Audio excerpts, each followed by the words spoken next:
2 बोसोरनि गेजेरावनो गोबां अमा फिसा दिहुननो हादों बाक्सा जिल्लानि देबानन्द खेरखातारिया। बाक्सा जिल्ला सालबारि महकुमा हास्तिनापुर बिजनी मौजा दखरानि बेन्दोंआव थानाय दुलुबारि गामिनि थागिबि देबानन्द खेरखातारिया अमा फिसिनानै 2 बोसोरनि गेजेरावनो गोबां अमा फिसा दिहुननो हादों। देबानन्द खेरखातारिया आर्मी साख्रिनिफ्राय 2011 मायथाइयाव आजिरा मोननायनि उनावबो गावनि बेसेन गोसा समखौ ओरैनो हगारालासे बिथाङा अमा फिसिनानै बर' माहारिनि गेजेराव बाख्नायथाव आरो थुलुंगाखांथाव हाबा मावनानै दिन्थिदों। बिथांनि अमा फार्मआव हेम्पशियार, लकेल अमाजों लोगोसे गोबां रोखोमनि अमाफोरबो दं। बिथांनाव दा फिसा गेदेर गासै मा 76 अमा दं आरो बिनि गेजेरावनो मा 18 अमा बिमा दं। बिथांनि फार्मआव गुबुन गुबुन ओनसोलनिफ्राय गोबां सुबुंफोरा अमा फिसाखौ लांनो फैयो।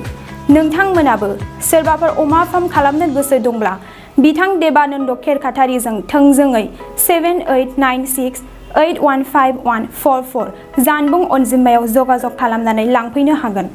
बेखौनो फोरमायनो सानगोन, मानो होनोबा दा जोंनि लाइमोनफोरा गोबाङानो साख्रि मोनालासिनो ओरैनो बेकारै थायो, ओरैनो लामा सामा थालाबायो। बेबायदि थायालासिनो आं लाइमोनफोरखौ दावगाफुनाया उथिबोनाय लाइमोनफोरखौ आं बेखौनो खावलायगोन, बेबायदि थायाबासिनो गावनि समखौ माने बरबाद खालामाबासिनो बेबायदि अमा फार्म खुलिनानै गावनि इयुन जिउखौ मोजाङै दालांनो थाखाय बेबायदि गोबांनिफ्राय हायाब्लाबो उन्दैनिफ्रायनो लाखै माने एसेनिफ्रायनो बारायलाङोब्ला निजिनि इयुनाव थांना थानायनि लामाखौ आरामै दैदेनलांनो हागोन होननानै आं आसा खालामो। आंनिया आङो 2025 सेप्तेम्बरनिफ्राय आं जागायजेनदों आरो ओरैनोथ' न'आवथ' ओरैनो मासे मानैयाथ' लाखाबायानो थायो। जोंनि बर'फोराथ' अमा लाग्रा हारिखा, बेबायदिखौथ' लाबायानो थाखायो। आं लादोंमोन तेजपुराव, आङो मनज बसुमतारी सारनाव सानथामनि कारने ट्रेनिंखौ लाहैनाय जादोंमोन आरो दायो आंहा उन्दै गेदेर गासै मिलायनानै 76 दं आरो इयाव ओरैनो आंनियाव दङ हेम्पशियार, यर्कशायर आरो F1 दं आरो हेम्पशियार आरो यर्कशायरनि F1 दङ। साप्लायाथ' दा जोंनि बर'नि गेजेरावथ' बहुद खमानो, खिन्थु दा गुबुन हारिया दा जेरै बुङोबाथ' जोंनि बर' हारियासो अमा फिसिग्रामोन, अमा जाग्रा हारिमोन।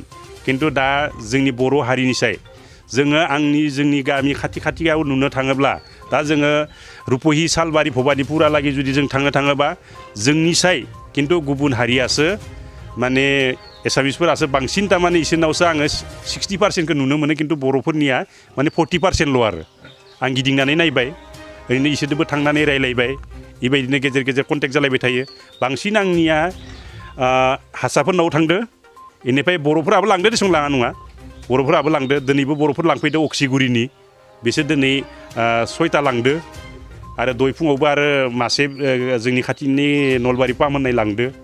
बेबायदिनो आंनि अमाया रुपहि भगपुरिखिबो थांदो, सालबारियावबो थांदो, थिग बेबायदि आरो।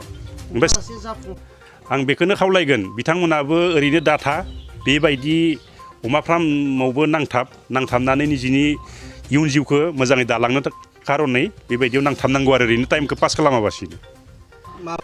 76 उन्दै गेदेर मिलायनानै यर्कशायर, बेनिफ्राय हेम्पशियार, हेम्पशियार F1।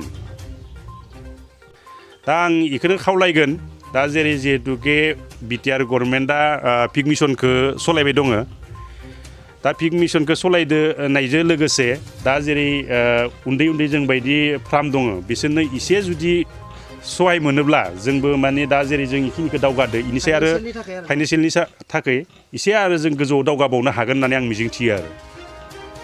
भेटेनारिया दङ नंगौ, जोंनिया साउदुरबिटा साब सेन्टार दङ, खिन्थु जोङो नांगौबायदि मेडिसिनफोरखौ जों मोना आरो। जों थांब्लाबो माब्लाबा स्टक गैया, माब्लाबा जोङो अफिसारखौ लोगो मोना, डक्टरखौ।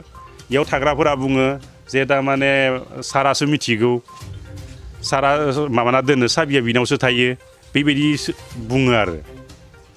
आं बिथां सारखौ आं बेखौनो खावलायगोन, जाहाथे बेबायदि जोंनि भेटेनारियाव जायनि आन्दाराव गोलैयो बिथांमोनखौ जाहाथे थारमाने दा जोंबायदि जिथु फार्म दङ, बे फार्मनि सायाव एसे नोजोर लाखिनानै भेटेनारि आरो इबायदिनो दा जेरै मेडिसिनफोरखौ आरो भेक्सिनफोरखौ होनायनि बेबस्थाखौ खालामोब्ला गोजोननाय मोनगोन आरो जों एसे रांनिफ्राय एसे माने सहाय जागोन आरो मानो होनोबा जोङो फिसा जानाय लोगो लोगोनो जों आइरन भेक्सिनखौ होनांगौ दा जोङो गेजेर गेजेर डिवार्मिं खालामबाय थानो गोनां जायो बेबायदि जों जुदि डिवार्मिं खालामनायनि जेरै लिभार टनिक आरो ओरैनो फेलौनि जुदि जों माबाखौ मोनो आरो आइरन माबाखौ जुदि जोङो मोनो आइरन भेक्सिनखौ होनब्लानिया जोंनिया बहुतखिनि रेहाय जागोन आरो लादोंमोन आङो तेजपुराव लादोंमोन मनज बसुमतारी सारनाव खानथामनि कारने नोंथाङा सरखारि साख्रि नागिरदोंना नोंथांनि थाखाय मोनसे गोजोनथाव खौरां नोंथांनि थाखाय दं एडुकेट पइन्ट जेराव नोंथाङा सोलोंथाइ लानायनि गेजेरजों सरखारि साख्रिनि गुबुन गुबुन रोखोमनि गोब्राब आनजादफोरखौ उथ्रिसारनो हागोन आरो गावनि आथिङाव गसंथानो हागोन बे एडुकेट पइन्टआव नोंथांमोना SSC bank PO bank clerk bank SO UPSC FSC defence railway state insurance एएअ एडिअ एसिस्टेन्टजों लोगोसे स्टेट लेभेल जब आरो माखासे सरखारि साख्रिनि आनजादाव गोनांथि जानाय आयदाफोराव सोलोंथाइ लानो हागोन मख'नो गोनांदि बे सोलोंसालियाव साख्रिनिल' नङा बेयाव MBA आरो सैनिक स्कुल बायदियाव एडमिशननि थाखाय एन्ट्रेन्स होनो थाखायबो सोलोंथाइ लानो हागोन बे सोलोंसालियाव गाहाम थाखो खथानि सुबिदा दं आरो सम मथे नोंथांनि सोलोंथाइखौ बे सोलोंसालियाव होनाय जागोन बेखौबो मिथिनांगोन दि बे एडुकेट पइन्टआव